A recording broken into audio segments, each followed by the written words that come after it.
Good morning. We'll go ahead and call to order the regular meeting of the Sacramento County Regional Sanitation District and the Sacramento Area Sewer District. We do not have a quorum for the Sanitation District, so hopefully some members will arrive while we'll handle some staff presentations and non-action items, as well as the items for the Sewer District, which does have a quorum. So if we could have a roll call, please. Good morning. Director Bruins. Present. Carr. Here. Frost. Here. Howell. Kennedy. Natoli. Peters. Here. Cerna. Here. McGarvey. Hume. And you have a quorum. Here. Very good. And if you would please read the Metro Cable statement.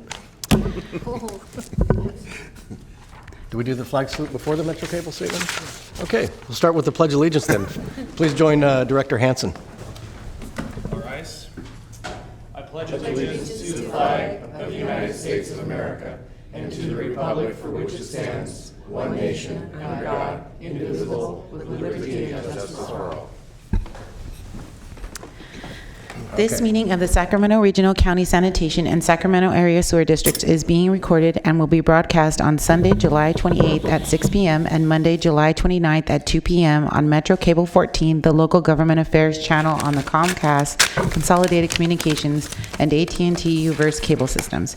The meeting is closed captioned for our hearing impaired viewers. In accordance with Government Code 54952.3, compensation for meeting of these legislative bodies is required to be verbally disclosed. The amount of $100 will be paid for each member participating today as a member of the Sacramento Regional County Sanitation District, and the amount of $100 will be paid for each board member participating today as a member of the Sacramento Area Sewer District. Compensation for Sacramento County Supervisors and City of Sacramento Council members is paid to the county and city respectively to partially offset the costs of those governments. Compensation for other board members is delivered to the individuals. Members of the audience wishing to address the board should fill out a speaker identification form located at the back of chambers and hand it to the clerk. Please speak into the microphone when addressing the board and state your name for the record. Please silence your electronic devices at this time. Thank you. Thank you. Okay, so we need to hold off on closed session, and we will hold off on the consent matter and go to public comment. Is there anything not on the agenda? Seeing no one? Do we want to do the Echo Water report, since it's just a report with no action? Mr. Chair, just because I have to leave right at 10, if you have items for SASD you want to do, Okay. you could do those and hopefully we'll get a quorum. I did hear from Supervisor Kennedy that he's at another board meeting. and Okay. he'll be attending. Then in that case, let's jump to item 15. Item number 15 is acting as your Sacramento Area Sewer District consent matters. Contract to approve the First Amendment to the agreement with Runyon Salzman, Inc. for on-call public relations services. Okay, any director consent. comments? I have a motion. Is there a second? Second, please. Anybody from the public wish to speak? Seeing none, all those in favor say aye. Aye. Opposed? Motion carries. On to item 16. Acting as your Sacramento Area Sewer District separate matters, collection of delinquent sewer service charges on the property tax roll.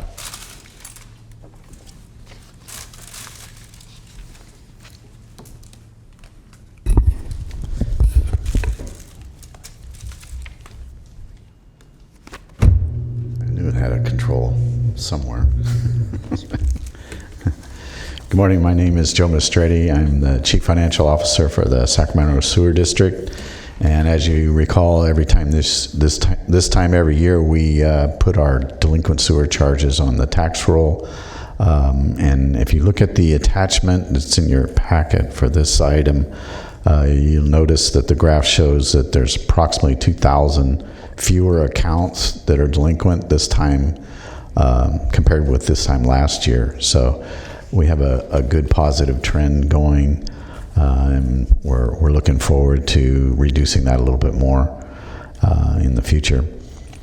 The required notice was made on April 27th, I believe, and a public hearing was set for today. We recommend that you hold a public hearing and approve the resolution. Any questions? Any questions? We literally have nothing else to do once you're done talking, so is there anything else you wanted to mention while you're at the podium? Okay. In that case, is there a motion? Or I'll open the public hearing. I have a motion. Is there a second? Second. I have a second. All those in favor say aye. Aye. Opposed? Motion carries. And now we will move on to the district engineer. Just a couple of items. This probably would have been Lisa's last meeting, but I think she may end up having to come back here again for, if the regional SAN isn't getting a quorum today. Lisa obviously was appointed as the county council. Those of you that aren't on the county board, so probably a news to you. So I just wanted to take a moment to thank her for her service. She's been serving both districts as a council for many years, at least predated my being here in this role. I think she told me that she actually started serving at the time Mary Snyder was the district engineer. So, which means probably like 10 plus years, close to. I'm 6 plus into this position, and so I just wanted to take a moment to thank and appreciate her service and wish her well in her new position as she takes on a new role. Is she? I didn't know she was leaving, so maybe. Well, she's not necessarily leaving per se, but she's still with the county and can provide services. Sacramento but County. Okay, I didn't know there was a change. That's right. Okay. So that's why that's number one. And I wanted to then welcome Krista Whitman, who's going to be serving as the Regional SAN Council. And Janice Snyder is going to be serving as the SASD Council, who's not here today. But Krista will largely serve and be here for both districts, essentially for the board meetings, and Janice will be more in the background helping SASD. That's the kind of arrangement that I think we're working at. Anyway, I just wanted to pause and appreciate her service as well as welcome Krista into the position. Well, welcome and congratulations. Mr. Chair. Yeah, Director Hansen. I just want to take a chance, too, to thank Lisa for all of her hard work. She's a constituent. She leads a very important household that anchors also the other half of her life in the city attorney's office. And so, Lisa, we're very proud of you. And you did a great job for us and a lot of other organizations here at the county. And I know you're going to carry that forward. So congratulations. Any other comments from directors? Ditto. Welcome, Krista. Welcome.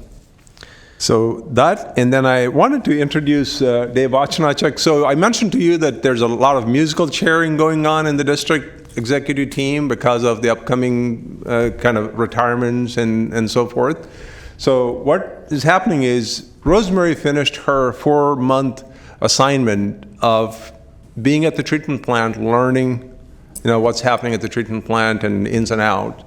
Now it's Christoph's turn that is happening. Christoph is embedded at the plant, learning all about the Eco-Water project and the operations and so forth. And in his stead, Dave Ochnachek has been upgraded to perform as the acting director of policy and planning. And Dave, most of you probably should know, he's been with the district for a long time, and he's also worked extensively on the Interceptor construction projects back in the first decade of this millennium. Anyway, I just wanted to do that introduction. And the last but not least, we will have a meeting on August 14th. Obviously, it looks like we're not going to have a quorum for Regional SAN if Director Kennedy is at someplace else. And I also left a message for Director Howell, who hasn't responded. And Director Orozco, unfortunately, looks like her father-in-law passed away this morning as she was making her way here. She had to turn around and go in the opposite direction to take care of that. So it doesn't look like we'll have a quorum for Regional SAN. Is Oscar Vegas? No, he's not going to be here. So I will send a reminder. One of the things that I found that we have some late cancellations thanks to Director Hansen, and I asked him at 8:30, could he please come, and he obliged and showed up with just a half an hour notice. So anyway, those are my comments. If you want to hear a co-water presentation from Vic, he'd be happy to give you highlights of what is going on and. What's the will of the board? Let's hear it. Okay. We'll have Director Hansen decided if he can leave at 8 or 9, 10 o'clock. That's fine, because I don't think we're going to have a quorum for Regional SAN. We'll bring all these items back. Do we need one or two for a quorum, Provoker? I'm sorry? How many more for a quorum? We need 2 more. 2 more. Okay. The likelihood is not there with the Director Kennedy at another board meeting, and so I'm going to do a little bit more outreach for the next meeting to make sure that we have members or their backups be here. At least they let me know that if they're not going to be able to make it. Go ahead, Vic. We have the presentation for item 10, please.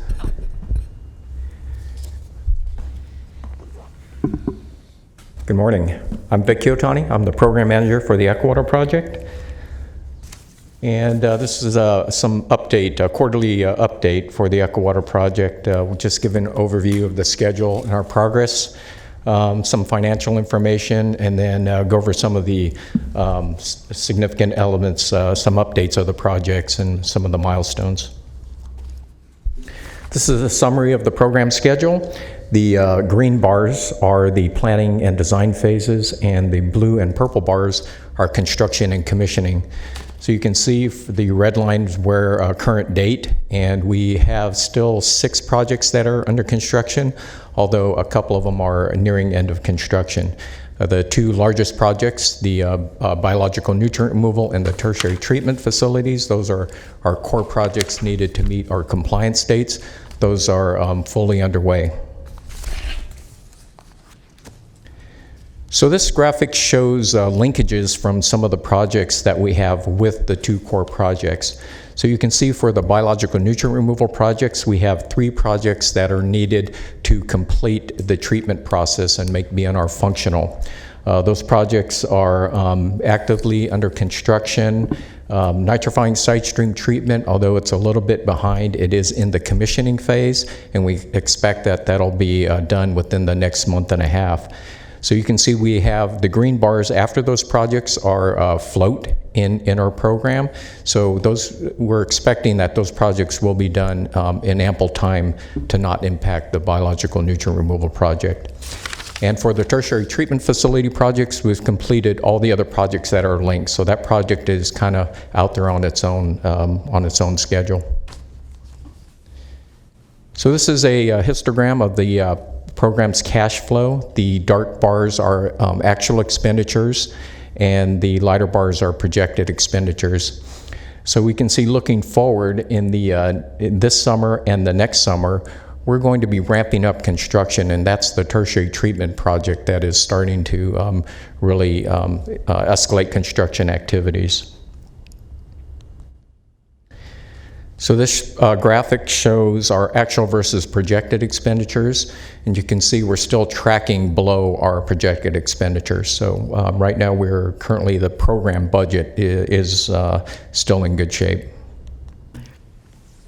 So this pie chart just shows the expenditures to date, or as of the end of June, and we're about 50% spent on the total program's budget. And then for the construction cost, we're about 49% of the construction cost. So this is, again, from the other graphs, we're tracking pretty well with what we've projected. So just a few updates about the program. To date, we've logged over 2.7 million labor hours, and we've incurred about 25 lost time injuries on that. For the biological nutrient removal project, we've placed over 98% of the concrete on that project, so they're closing out the few remaining concrete pours. And I had reported in the past that the biological nutrient removal project was starting to slip some of the internal milestone dates, and it looks like that they will miss the milestone dates. However, we've been working very closely with that contractor to develop a new target schedule. And that target schedule is just about complete, and it shows the end date of that project still meeting our compliance date. So we're able to resequence some of the commissioning activities, some of the construction activities, but still meet our milestone 3, which is the permit compliance date. One thing to note, though, that is still a very tight schedule. There is little to no float in that schedule. So we're really staying on top of the activities, trying to keep that contractor on schedule. The tertiary treatment facilities project is really ramping up in the concrete placement activities. They're working on all the structures. It's a pretty compact site. You'll see from some of the photos some of the work activities going on. We're also going through full plant shutdowns for the effluent system reliability project, and this is where we're replacing a lot of large valves on our effluent pump system. We've completed 6 shutdowns with valve replacements this year. We have been able to maintain permit. We have coming back from almost a 2-day shutdown of processing and then bringing the plant back up online. And so we've been very successful in doing that. We have about 7 more of these activities to do, which will end in October. So it's been working very well. And finally, I mentioned the nitrifying side stream treatment project is in commissioning. The contractor's been having some problems with some of the equipment, but we are getting through the commissioning phase, and we expect that to be done in probably about 6 weeks, and that project will be pretty much wrapped up. The interesting thing about that project, though, is in addition to removing ammonia from our plant effluent, the product from that project creates a effluent that's nitrate rich, which we use for odor control. And so that flow is being put back into our influent, and we've been able to reduce the chemicals needed for odor control at the plant. And so that we're seeing some significant monetary savings from that process already. So that project is working very well. So I'll just go through some of the photos. This is a pretty current aerial of the site, and this is looking west. So you can actually see some of the basins off to the right that were used for storing from the 2-day full plant shutdowns that we've been having. This is a picture of the biological nutrient removal project. So you can see the small piece on the right side of dirt. They're probably as we speak, they're filling in the last of those slabs to be and then follow with wall construction. This is just a picture of the blower building. These are 5 large blowers that are being installed, and these will provide air for the process. This photo of just some of the piping that's required on top of the decks of the BNR. And you can see it's pretty complicated congestion, but this shows just on one side of the basins, there's 8 of these that they'll have to go through this kind of piping installation. This is a photo of inside one of our electrical buildings. This is motor control centers and switch gears that are going up. This is an aerial photo of the primary effluent pump station. This pump station receives effluent from our primary treatment. You can see that kind of little S-shaped channel. That's the extension from the existing process into the new pump station. This is a photo of the tertiary treatment facility site. And you can see that it's pretty compact, a lot of activity going in there. They've got 8 cranes set in that little site working all of the different concrete structures.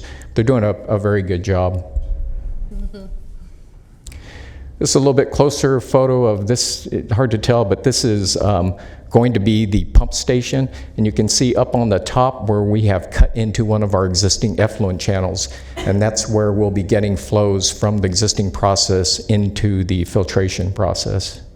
So they have to have that part complete and buttoned up before this winter, so we'll have the channels back for wet weather flow. This is a aerial of the nitrifying side stream treatment. You can see the 3 basins that are all in process. This is a channel air blower project. This project is twofold. It's providing air to some of the process channels that come from the biological nutrient removal process back to our existing process. We need to provide air into those channels to keep the solid suspended and keep the biology alive in there. We're also installing some blowers, replacing some existing 50-year-old blowers that aerate other parts of the plant. So this project is replacing both of those. Just a couple of photos of the interior of the building work going on and some of the electrical gear that's being set. Return activated sludge pumping project. This project was actually a 3-year project. We can only do the work in the summer months because we would have to take out a whole series of batteries. And so we had 3 different batteries, and each year we took one out of service to do all the pump replacements and piping replacements. So they've completed all the above ground work, and they're just finishing up work in the channels that required for aeration piping. That project should be done by the end of August. Just a few more photos of some of the work going on. Some of the upcoming activities continue with the full plant shutdowns for the effluent system reliability project. We'll be receiving the blowers for the channel air blower project. Those should be here this week so that they can install those. Completing the return activated sludge pumping project and the channel work by the end of August. We're still waiting for control panels on our what we call a flow equalization system. Those are those large basins that we saw for storage. And we have an automated washdown system, so when we use those for diverting, storing partially treated wastewater in there, we'd wash them down. And that system is supposed to be automated. We're still waiting for those panels. However, we can still use them with manually using the washdown system. See, with the BNR project, they've completed leak testing on 2 of the basins, so they'll start installing all the aeration piping and the aerators in those. And hopefully by the end of the summer, we'll be completing the nitrifying side stream treatment project. So in a past meeting, I think it was Director Natoli had asked for some just facts about EcoWater project, so I put this little slide together. So for the flow equalization basin project, we have 78 acres of existing basins. We added 200 million gallons of storage by excavating over 1 million cubic yards of dirt from that. They were unlined basins at that time. We lined all those basins, 83,500 cubic yards of concrete. So that's equal to 43 miles of a 10-foot wide strip, 1 foot thick. That's how much concrete was placed in those basins. We also installed over 68,000 linear feet of pipe from 48 to 102 inch diameter. It's about 13 miles, added 273 valves on that project. For the BNR project, we placed 225,000 cubic yards of concrete. And in that concrete was 31,250 tons of reinforcing steel. And when we're all complete, we'll have installed over 3.2 million feet of electrical wire and cable. That's over 600 miles of wire and cable going into that project. For the tertiary treatment facilities, 113,000 cubic yards will be placed. We'll be putting in over 142 pumps into that system. And we're installing a 36-foot diameter drum screen. When that's installed, you have to come out and see that thing. It's going to be massive. With that, any questions? Thank you, Vic. Any questions for Vic? You know, I added all of the miles of 10-foot wide strip. It's taking us from here to Monterey, Wow. a road that close to 200 miles. Wow. That's the amount of concrete that was put in. That's amazing. So anybody in Monterey, we've got it. We can just make the turns back and forth. So you had to get Krista Whitman out to look at the plant. It's Yeah, I gave her the tour. Oh, good, good. Yeah, actually, we have, speaking of the tour, we have on August 8th, Director Cerna and Director Natoli are taking the tour because they weren't able to join the rest of you when we did the tour. And also Director Lee, I sent a note, see if you would, and I'll just mention Director Hansen. I think we have a few more that would be coming That was there. well worth it. Yeah, it's impressive. I'll just say I'm really looking forward to that. It's especially interesting to me because I actually had a chance to join my late father when the original plant was opened. Oh, yes. So I have kind of an interesting context to consider it all. Yeah, you get to see the old and the new. Mm-hmm. Vic, did I understand correctly from your presentation about the reduction in chemicals for the inflow? Is it fair to say that the quality of the effluent being released from this plant is incremental, and so it's not necessarily a winner-take-all at the end of the completion, that as we're going along and adding new elements, we are improving our Yeah, effluent? we actually have removed close to 700,000 pounds of ammonia already that would have gone into the river. Wow. Our effluent ammonia that we're discharging into the river has gone down substantially because of the nitrifying side stream treatment process. And I think we calculated it's probably producing about $8,000 to $10,000 worth of chemicals a day for us to use in different places. But you're right, the quality of the effluent does get better. The nitrifying side stream treatment, first ammonia removal, BNR comes online, almost all ammonia removal from there. And then when TTF comes on, the water quality gets better from a disinfection perspective, yes. Great. Yeah. I have a question. Yeah. Going back to the graph where, you showed us we are under budget on expenses, and then following up that the statement that you made about the one contractor, which we know has been struggling to stay on task. So it's good news that you feel that they'll still meet the completion date that we need. Can we expect that the output of costs will then catch up with what we think the budget's going to be, as it'll accelerate to that point, so that we're going to see more output financially as we get closer to the deadline? Or do you think we just have cost savings and we're going to continue to finish this project under budget? Yeah, so our projected includes all costs, in not only construction but soft costs. So as we can save money on the soft cost side, you'll always see us just under budget, and we do estimate a little bit conservatively on expenditures. All right, So, thank you. That's good news. yeah. Then. Great. Director Peters. Thank you. This is not for you, Vic, going back to our quorum situation here. I know the Sacramento City Council allows members to call in, and I don't know if that's should we look into that, where we've got meetings like this where we might be able to get 2 more people on the phone? The problem is when you do that, the locations that they're calling in from are publicly noticed. So you've got to post at those locations, and then that becomes a public. Sure. Yeah, but for the people who live, Elk Grove, Folsom, some distance, it might be worth going to City Hall and making a call like that. I don't know. It could be done. It could be done. We look into that. Again, if the thing is, in our case today, for example, Director Orozco, who's on her way, she couldn't call from the car. I'm not saying people didn't have good reasons for not being here, but I know when I look at the agenda, I think, I hope we'll get a quorum. It doesn't happen very often, but when it's really short and mostly consent to get through the traffic to get here, it might be, you might not have this situation again. I think one of the things is that if I had the inkling that this was going to happen a little early, then I would reach out. I've reached out in the past to ask for folks to come in, at least as a backups. In this instance, we had so many last-minute cancellations and unexpected cancellations. For example, Director Lee, I had no idea that he wasn't going to be here, or Director Howell. So I'll just remind them, because they all have backups.